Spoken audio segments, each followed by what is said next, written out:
Кірпі кемпір.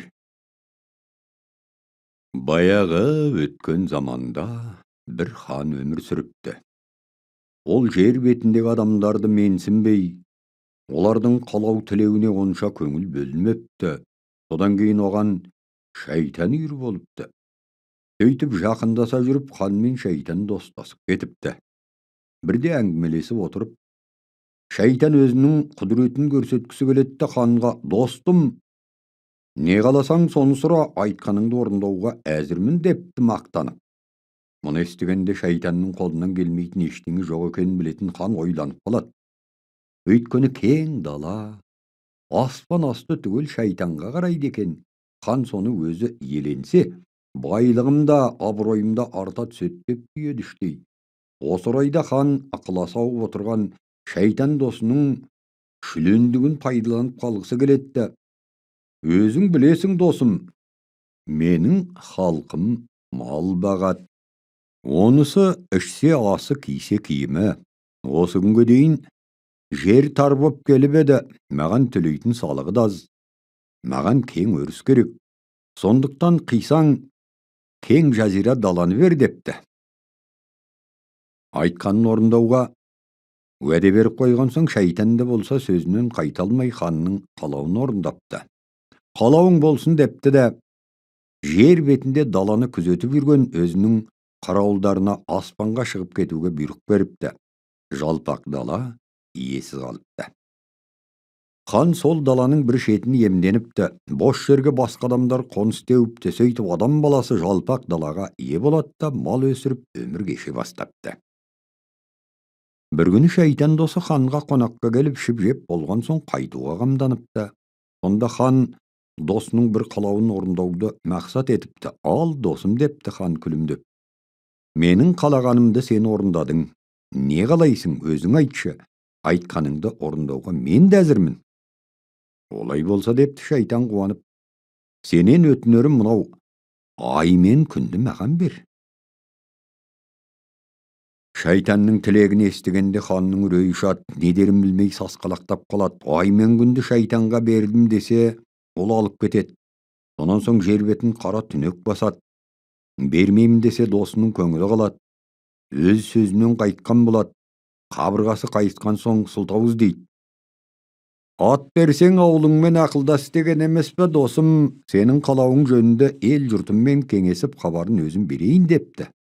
Сонда шайтан: «Мейлі, ойласып шешімін айтарсың», депті, онша зорламай. Шайтан кеткен соң хан уәзірлері мен сұлтандарын жинап алып, шайтан досының қалауын айтатты.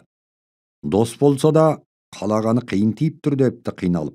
«Егер аспандағы ай мен күнді беретін болсақ, өзіміз түнектің ішінде қаламыз. Сондықтан ай мен күнді сақтап қалудың бір амалын ойластырыңдар». Уәзірлер мен сұлтандар әрі кеңесіп, бері кеңесіп, ешбір айла таба алмайды. Бұл қиналыстың мән-жайын ел жұртта естіпті. Бәрі бас қосып кеңесе бастайды. Әр адам әр түрлі мәслихат айтады, бірақ ешқайсының қисыны келмейді. Ел осылайша сансырап отырған кезде хан ордасына белі бүкірейген, аяқ қолы сықырлаған, шидей таяғына сүйеніп, сүйретіле басқан, бойы шынашақтай бір кемпір кіріп келеді. «Саған мұнда не бар?» деп күліседі ханның қақпасындағы күзетшілер. Бұған кемпір именбей жауап қайтарады: «Менің ханға айтатын ақылым бар». Ақыл іздеп отырған ханға бір себі тиер деп ойлаған күзетшілер кемпірді ішке енгізіп жібереді. Кемпір хан ордасының есігіне таяп келеді, табалдырықтан аттай бергенде сүрініп кетіп, артына қарай домалай жөнеледі. Мұны көріп ханның қасында отырған уәзірлері мен сұлтандары қыран топан күлкіге батады. Бұлардың мағынасыз күлкісінен намыстанған кемпір күңкілдеп бірдеңен айтады да кері қарай тұра қашады. Кемпірдің қылығымен не айтып кеткеніне құштарланған хан бір уәзіріне: «Анау кемпір не айтып кетті, соңынан қуып жетті, соны ұғып кел», деп бұйырады. Кемпір тымпыңдай басып ұзай береді. Уәзір соңынан жүгіреді. Содан біраз уақыттан кейін қайта оралады. Өзін тосып отырғандарға кемпірдің сөзін айтады. Кемпір: «Хан бас болып, уәзірлері мен сұлтандары жиналғанда, шайтанға тойтарыс беріп, десін қайтарар сөз таба алмағаны ма? Сөйтіп отырып, Mening sürüngönüme külgöndörü nesi uyalmay. Odan da şaytanğa sarmaydan arkan esip ber.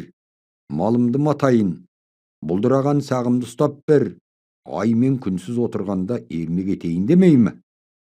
Sarmaydan arkan esilmeydi. Kança olsa da sağımdı tutay almaydı. Söytüp şaytan äwre sarsanğa tüsödü. Şart orunday almagan soň özünün özü jolamay getet dep barad eken dep habarlaydı. Jinalyp, kynalyp oturgan jurt kempirdiň tapdyrlygyna kaýran galsat, özüniň kalaw jönündägi şeşimini esdүү üçin şaýtan dosy gelgende han ay men günsüz özüniň kynalatynyny syltap uratat da elgi kempir aýtgan şartdy orundap berүүnü ötünет. Bul şartka şaýtan da kelset, söýtüp sarmaydan arkan ese almay, bulduragan sagymdy tutay almay sendilet. Bir güni şaýtan aýdalada sagym uwup gele jatyp, bir töbeşikdiň üstünde özüne külüp turgan şinaşaktaý kempirdi göretdi. Kanга osa akyldy üretken sen ekensiň goý dep. Şark ýürletdi, kynday döngölep kempirdi üstüne türpü kaptagan bir jändikke aýnaldyryp jiberit. Al özü şartdy orunday almagan soň kan ordasyna jolamay getipdi. Söýtüp elgi bilgir kempir kirpige aýnalsa da eldiň bakyty sanalatyn ay men günde şaýtanyň oljolap getүүnen oslayşa saktap kalgan eken.